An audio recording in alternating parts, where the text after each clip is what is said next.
SLBC tunnel rescue operation 10వ రోజుకి చేరుకుంది. దీనికి సంబంధించి అప్డేట్ చూద్దాము. ఎస్ఎల్బీసీ టన్నెల్ ఆపరేషన్ 10వ రోజుకి చేరుకున్న నేపథ్యంలో జీపీఆర్ రాడార్ డేటా మార్కింగ్ వద్ద కొనసాగుతున్నాయి తవ్వకాలు. టన్నెల్లో కీలకంగా మారింది ఎండ్ పాయింట్. టన్నెల్ పూర్తిగా మూసుకుపోయినట్లు కనిపిస్తోంది. ఎండ్ పాయింట్ అవతల మరికొంత దూరం వరకు శిథిలాలుండే అవకాశం ఉంది. ఎండ్ పాయింట్ నుంచి మరికొన్ని మీటర్లు తవ్వితేనే అందరి ఆచూకీ తేలుతుందని అంటున్నారు. ఎండ్ పాయింట్ దగ్గర తవ్వితే మరో ప్రమాదం జరిగే అవకాశాలున్నాయని చెబుతున్నారు. టనెల్ లోపల బురద, టీబీఎం శిథిలాల తొలగింపు కొనసాగుతోంది. లోకో ట్రైన్ ద్వారా శిథిలాల తొలగింపు అంశంలో తీవ్ర జాప్యం జరుగుతోంది. ఈ రోజు రాత్రికి గానీ కన్వేయర్ బెల్ట్ పునరుద్ధరణ జరిగే అవకాశం లేదు.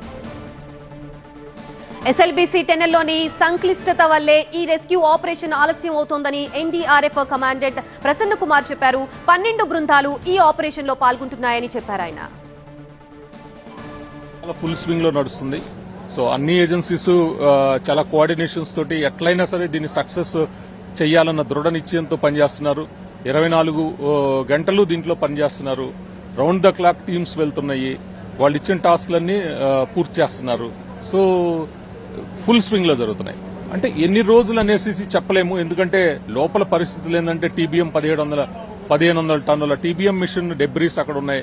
దాంతోపాటు మట్టి, బురద ఇవన్నీ ఉన్నాయి. సో వీటన్నిటిలో వెళ్ళటము రావటం ఇవన్నీ చాలా కష్టసాధ్యమైన పని. అప్పటికి లోపలికి వెళ్తున్నాము ఎన్నో రిస్క్ చేసుకుని.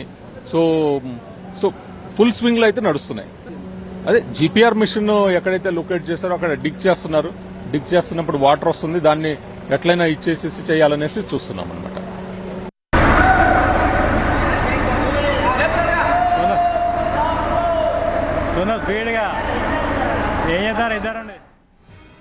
ఎన్జీఆర్ఐ ఇచ్చిన జీపీఆర్ డేటా ఆధారంగా తవ్వకాలు తుది దశకు చేరింది. మిగిలిన 5 ప్రాంతాల్లో తవ్వకాలు జరుగుతున్నాయి. ఈ రెస్క్యూ ఆపరేషన్ కి సంబంధించిన మరిన్ని వివరాలు మా కరెస్పాండెంట్ శివకుమార్ అందిస్తారు.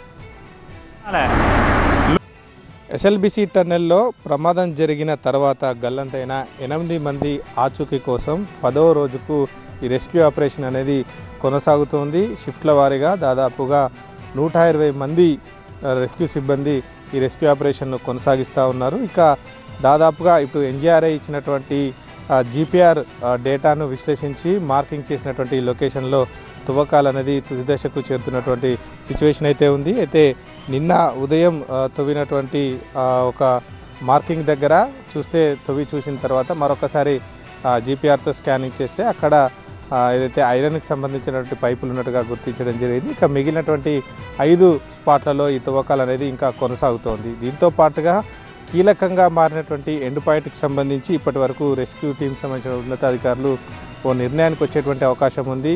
ఏదైతే ఎండ్ పాయింట్గా పరిగణిస్తున్నామో టన్నెల్ మొత్తం కూడా క్లోజ్ అయిపోయినటువంటి సిచ్యువేషన్ ఉందో దాని తర్వాత మరికొంత టన్నెల్ ఉన్నటువంటి అంశాన్ని అయితే ఇటు రెస్క్యూ టీమ్స్ అయితే అంచనా వేస్తూ ఉన్నారు. దాన్ని తువ్వి చూస్తే అవతల వైపు ఏముంటుందనేటువంటి అవకాశం ఉంది. అయితే ఈ గల్లంతైనటువంటి 8 మంది ఆచూకీ విషయంలో ఆ ఎండ్ పాయింట్ అవతల ఏముందో తెలుసుకుంటే దానికి ఒక అంచనాకు వచ్చేటువంటి అవకాశం అయితే ఉంది. అయితే అక్కడ తవ్వకాలు చేపడితే మరొకసారి టన్నెల్లో ప్రమాదం జరిగేటువంటి అవకాశం ఉందన్నటువంటి రెస్క్యూ టీమ్స్ అయితే అంచనా వేస్తున్నాయి. ఈ నేపథ్యంలో అక్కడ తవ్వడానికి వీరంతా కూడా వెనక ముందు ఆడుతున్నటువంటి పరిస్థితి అయితే కనిపిస్తోంది. అయితే దీంతో పాటుగా మిగిలినటువంటి రెస్క్యూ ఆపరేషన్ అయితే కొనసాగుతుంది. లోపల వస్తున్నటువంటి సీపేజ్ వాటర్ని ఎప్పటికప్పుడు భారీ మోటార్లను ఉపయోగించి బయటికి పంపించడం జరుగుతుంది. అయితే ఈ పేరుకుపోయినటువంటి బురద విషయంలో మాత్రం కన్వేయర్ బెల్ట్ సిద్ధమైతే మరింత వేగంగా ఈ బురదలు కావచ్చు మట్టిని బయటికి పంపించేటువంటి అవకాశం ఉంటుంది. అయితే ఈ కన్వేయర్ బెల్ట్ కూడా ఇవాళ సాయంత్రానికి లేదా రాత్రి లోపు